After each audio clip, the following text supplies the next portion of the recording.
Redundancy का solution मिल गया। Redundancy हमने रिमूव कर दी नॉर्मलाइजेशन से। अब नॉर्मलाइजेशन की भी अलग अलग स्टेजेस है हमारी, जैसे कि फर्स्ट नॉर्मल फॉर्म। आज इसमें पढ़ेंगे हम फर्स्ट नॉर्मल फॉर्म के बारे में।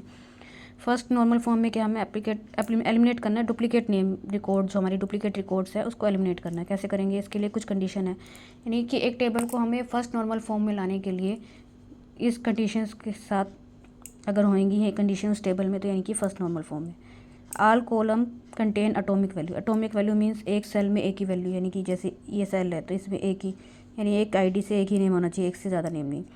तो यानी कि हर एक कॉलम में, हर एक जो कॉलम है एटॉमिक वैल्यू होनी चाहिए, हर यूनिक होनी चाहिए अपने आप में, यानी कि ग्रुपिंग नहीं होनी चाहिए सेम ही रिकॉर्ड का। Each column has unique value, column की वैल्यू यूनिक होनी चाहिए, जैसे S I D, S N M, subject हो गया। The order in which data is stored, इसमें मैटर नहीं करता कि किस वे में हमने डाटा स्टोर करा है, बस ये होना चाहिए, ये वैल्यूज जो हमारी ये रूल्स है जो सेटिस्फाई होने चाहिए।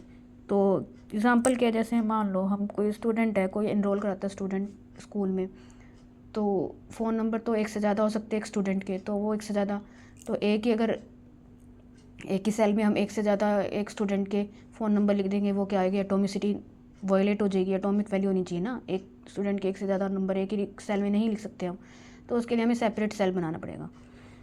तो एक का एग्जांपल है, जैसे मान लो student ID, student name, subjects. Student ID 101, उसका नाम अलिस है, तो उसके सब्जेक्ट्स है जैसे ये, ऐसे सेकंड स्टूडेंट का, ऐसे थर्ड स्टूडेंट के 3 सब्जेक्ट है। तो ऐसे है, ये एटोमिसिटी आ गई हमारी यहाँ पे। एटोमिसिटी जो है वायलेट होगी, क्योंकि एक सेल में एक से ज़्यादा हमारे वैल्यू नहीं हो सकती, एटोमिसिटी वायलेट होगी हमारी। तो इसके लिए सोल्यूशन क्या है, फर्स्ट नॉर्मल फॉर्म में कैसे लाएंगे इसको, 2 टेबल बनाएंगे हम, स्टूडेंट आईडी, स्टूडेंट टेबल बनाएंगे, एक एनरोलमेंट, यानी कि एक में स्टूडेंट की इन्फॉर्मेशन होगी, एक एनरोलमेंट यानी कि किस सब्जेक्ट के लिए उसने एनरोल किया है। तो स्टूडेंट टेबल में हम स्टूडेंट की आईडी और उसका नेम, यानी कि स्टूडेंट आईडी एंड नेम, और सब्जेक्ट टेबल यानी कि एनरोलमेंट टेबल में हम क्या करेंगे, एनरोलमेंट आईडी बना देंगे एक उसकी। तो हर एक सब्जेक्ट के लिए हर एक अलग अलग एनरोलमेंट नंबर होएगा। अगर एक ही एनरोलमेंट नंबर होएगा सब्जेक्ट के लिए, तो वो डुप्लीकेसी हो जाएगी रिकॉर्ड की, तो भी वायलेट हो जाएगा। तो इसलिए हर एक एनरोलमेंट नंबर हर एक सब्जेक्ट के लिए अलग होएगा। जैसे 1 मैथ्स के लिए 1 हो गया, तो स्टूडेंट आईडी किसने 1 मैथ लिया हुआ है, 101 ने, 101 ने फिजिक्स लिया हुआ है तो 2 हो गया। अगर हम मान लो स्टूडेंट सब्जेक्ट्स ही यहाँ पे एक सब्जेक्ट कॉलम दूसरा बना देंगे सब्जेक्ट 2, तो उससे भी हमारा डुप्लीकेसी आएगी।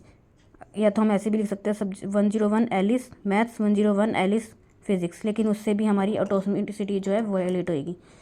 तो हाँ, ऐसा सोल्यूशन का यही है, स्टूडेंट टेबल और एनरोलमेंट टेबल बना के तो कुछ हद तक एफिशिएंसी इंप्रूव हो सकती है।